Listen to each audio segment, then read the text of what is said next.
My mom left my dad when I was 17, I'm 29 now, and had a new boyfriend literally straight away. We all suspected that she was cheating with this dude beforehand, but there was never any proof, and she even to this day refuses to admit it. She had 2 more kids with this guy. When my mom and dad broke up, I moved out to live with my dad, who had moved back in with his parents. The major reason for this was because she told me to leave as I kept fighting with her new dude. I really did not want to deal with a new guy in my mom's life, and I was really upset that she didn't care about how much pain my dad was in. When she told me to leave, something in me changed, and I am still unable to forgive her. That solidified because my 14-year-old sister stayed with my mom for a year and then begged to come and live with my dad because she hated it so much at my mom's place. And my sister and mom were close, so for my sister to feel that way, it must have been bad. Since I was 18, my grandparents kept pushing me to start a business because I liked to tinker and had built a few specialized tools for a niche construction industry that my dad was in, and they saw potential in me. They gave me a lot of money as an investment. Actually, they mortgaged their house, that's much they believed in me, and basically, I majorly lucked out and managed to land some national contracts at 24 that turned into more than a few millions of dollars over a few months when the business boomed. The profit trajectory has risen since then, and basically, I'm living a life I never thought would be for a schmuck like me. I moved my dad, sister, and grandparents out to the East Coast a couple years back, and we've started a new life. I am surrounded by people who see and saw the best in me, and I'm grateful so much because I was seriously messed up after my mom blew our family apart. For the last couple years or so, my mom has been on my case to reunite with her.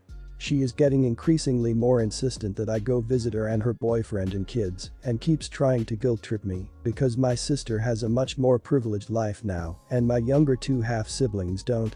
She keeps telling me that even if I don't forgive her, I should look out for the kids as they're innocent in all this. Am I the idiot because day to day I have no interest in helping her or her family? In my opinion, she made her bed and she can lay in it, but the guilt eats me alive sometimes. I just can't forgive her though. Not the idiot, it's unfortunate for her other kids that they have her as a mother, but you can always advise her to support those kids like your dad and grandparents supported you if she wants them to be successful. I mean, I understand that those kids are half-siblings, but you weren't raised with them. They are strangers to you. It would be no different than if you had been given up for adoption and later found your mom and half-sibs. Sharing DNA does not make a family. Not the idiot at all. Congrats on having a family who believes in you and being successful in your career. That said, it's your career, your money, and your closest family. You have no obligation to any of them besides paying your grandparents back and do everything because you want to, which is so lovely and kind. Your half-siblings live with their parents and by your account aren't starving or in need.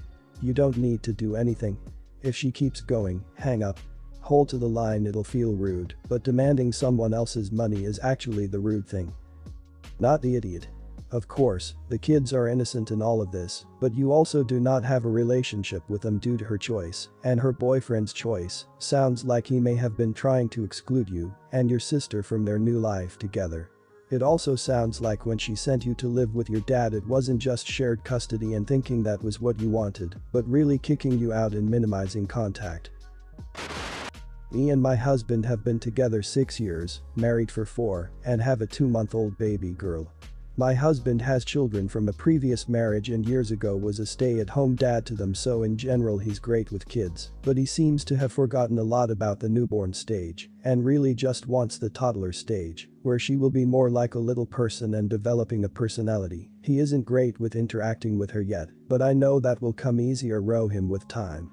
I'm still on maternity leave, and he is back at work full-time. His job is mainly talking on the phone all day with insurance people or people who have had a car accident recently, occasionally people buying cars they've brought in from accidents.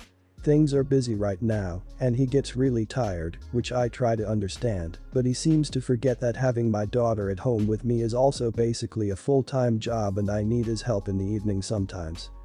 We head up to bed at around 9:30 or 9:45 in the evening. Previously I would follow him up with the baby, put her in the Moses basket, come back downstairs to set everything up that I would need in the night, turn off the TV, make myself a drink to take up before going back to change baby's nappy, give her a bottle before bed, and then finally settle myself in.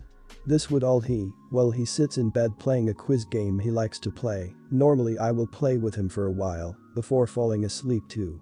Recently I've started asking him to take up baby and change her. While I get sorted, I'll then come up and give her a bottle before playing some game and going to sleep.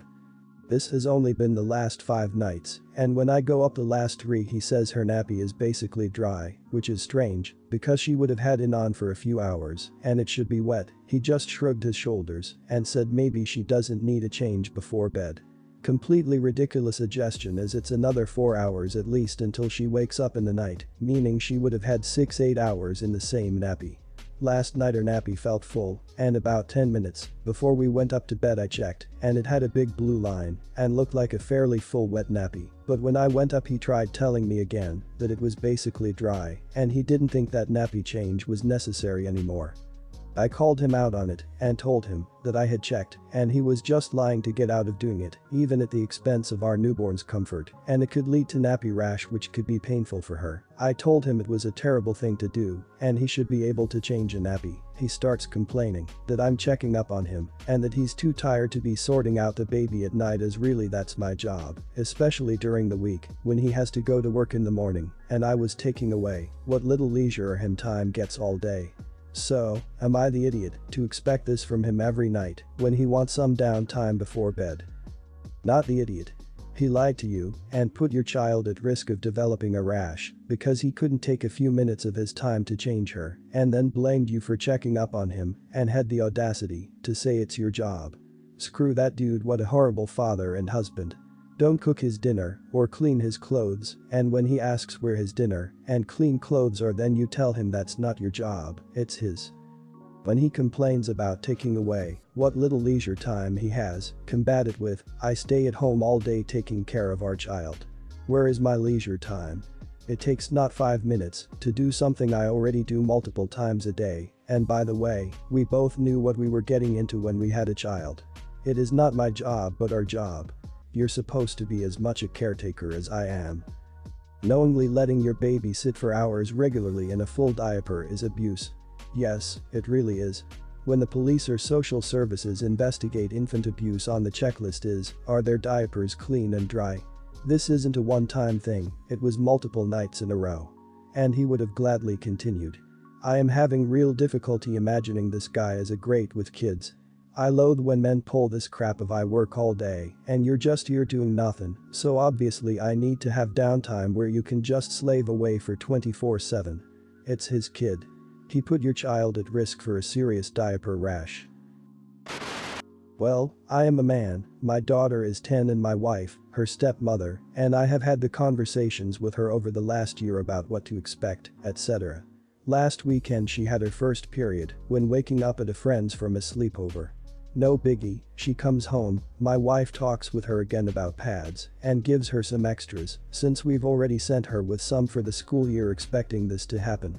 I have some light chat about it with my daughter, totally normal for our relationship, then we send her to her mom's for the next 3 days. When she comes back she's wearing Bambody brand underwear and said that her mom said she could use these instead of pads and she's been rotating the same 2 pair each day and washing them in between. We approach the subject with my daughter delicately and patiently, and then my wife and I discuss in private, what the hell? After we wash them, my wife looked at them and they are totally an old pair of underwear with the printed labels rubbed off and tiny pieces of rubber bands poking through the seams. Is this normal for a mother and daughter to share period panties? I think I know the answer, but yet, I am a man, so. Period panties is a new thing to me and my wife, but at first we're like hell no. We do the research, mixed reviews, but both of us feel that it's unacceptable to lead a kid to believe that you can go through womanhood using these panties instead of showing her how to manage her period with pads and eventually other forms of hygiene products. My wife mentioned to talk to her friends who have had their period or to read about it online. Over dinner we discuss, but keep the conversation non-graphic, and she, thank God she's a smart and rational kid, understands that pads are the norm for kids her age, and tells us that she's going to use them. Am I insane or old-fashioned? My wife and I can't imagine that sitting in your blood for 8 hours at school without changing is clean for her. Now to the am I the idiot part. I emailed her mom and called her out on it. Again, I know I'm a man, and what right do I have to tell a woman what to do with her body, yada yada, but with the help of my wife, we formulated this email. I am pretty direct and accusatory, as my ex likes to say, about sending her home without a pad, that they are obviously used panties and not 3 days new. Explain that she can't send her to school like that with no extra protection. Point out that she didn't even try to teach her how pads work and in my opinion has misled our daughter. Told her she's not a responsible enough mother and to at least support my daughter as my wife and I teach her good hygiene. So, am I the idiot? How can I handle this better going forward? You're the idiot. There are loads of period products out there. No one product, including pads, is best for everyone.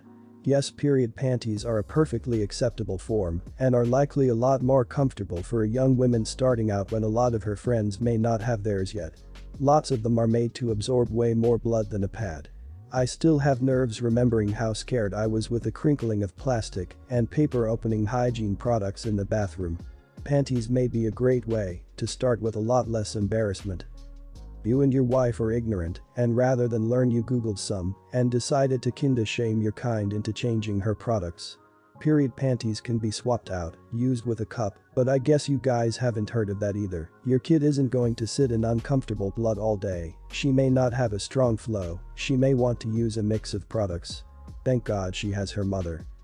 You're the idiot. And your wife is the idiot for trying to undermine and remove any evidence of your ex, the mother of your child, from your lives. Period panties are perfectly fine for a child. Her mother isn't misleading her, for God's sake. And get a grip. Being accusatory and demanding over a non-issue because you want to be proven right. Goodness. I feel for your ex to have to co-parent with you and your wife. 4 days ago, I received a call from my cousin, Charles. He's asking if he could borrow some amount because his girlfriend's dog got into an accident and is in dire need of immediate surgery. I'm a dog lover and Charles sounds panicking, so I got convinced easily. I lend him $200 and that amount is no joke because I have to work for 5 days in order to earn that. Then, yesterday, I met Charles's fiancée at the mall while I'm buying a new phone. My first thought was to ask how her dog is. But then, I noticed that she's carrying her dog with her. The dog looks healthy, which left me confused, so I asked her about the accident, and even she was confused as well. But she changed the topic right away by flexing her diamond ring. Apparently, Charles proposed to her 4 days ago. She said it was too sudden and that the day before that, they had a really huge argument because Charles seems to be evading the talk about their marriage. And it made sense to me. There is no dog accident. Rather, Charles made up that story because he was desperate to buy her a diamond ring. I got furious because I hate it when people lie to me, so I told his fiancée about it, that Charles told me her dog got into an accident and I lend him $200 for the operation, which he probably used to buy her a diamond ring. She got silent before she said her goodbye. Then earlier, Charles barged into our home, furious and looking for me. He's mad because I told his fiancée that he scammed me and now she broke up with him for good. He's blaming me for everything, especially since it is not confirmed whether or not he used my money to purchase the ring. In my defense, I told him that even if he didn't use my money to buy it, he still lied because the dog didn't get into an accident.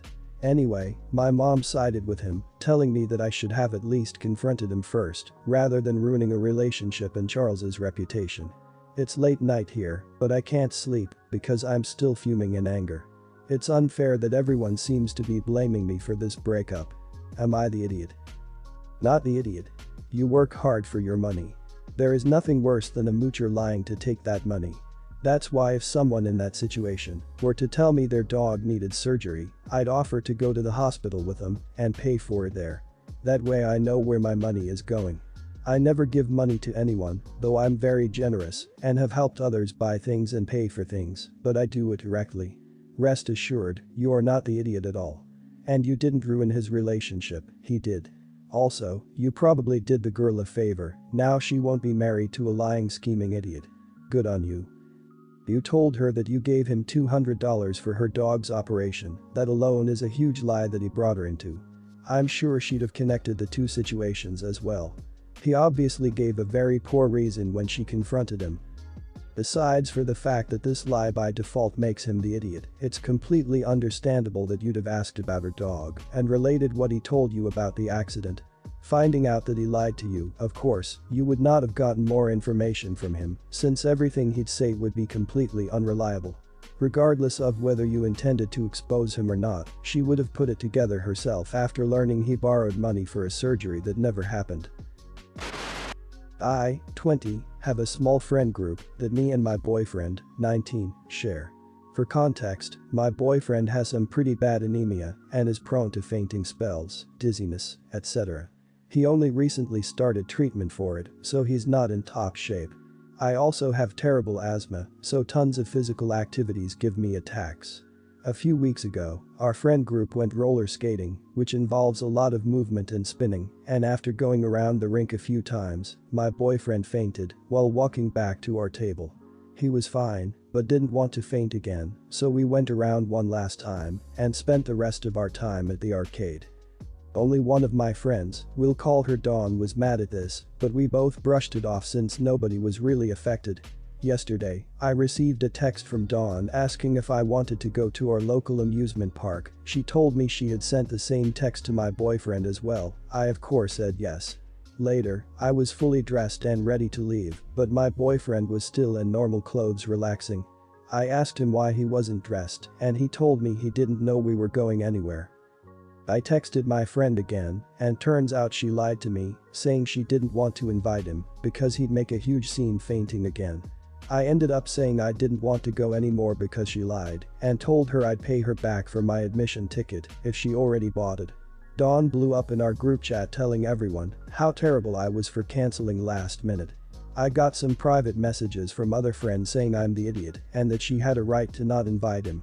I was still upset, so I told everyone that we could talk later. I spent the rest of the night staying in with my boyfriend. I don't think my friend should have lied to me, but I'm also not sure if my other friends are right in saying she can invite whoever she wants. Am I the idiot? Not the idiot. But I get the feeling your friends assume you won't do things without the boyfriend coming too. Not okay she lied to you, but maybe she knew if she told you only you could go, that you'd say no.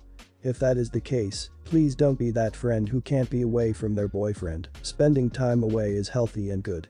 If you do go out with them without him, sit down in person, without him, and ask them why they felt that way. You only accepted under false pretenses. She could have been honest and let you make a decision accordingly. Yes, she can invite who she wants. But the lies are what make her an idiot. He would have probably opted out anyway, but I do think she could and should have handled this better. As for you, even offering to compensate her for any expenses she incurred was classy of you. Good on you for sticking up for your boyfriend and not going. Dawn is a real asshole, and you deserve better friends in general. She has every right not to invite, but she straight up lied. Did she really think you wouldn't find out, or what if you brought him along? Would she have flipped out at the park? It's understandable if he's not always invited, but over a health condition that he's getting treatment for is not cool. He's not making a scene because he suffers from a medical condition. Dawn is the worst.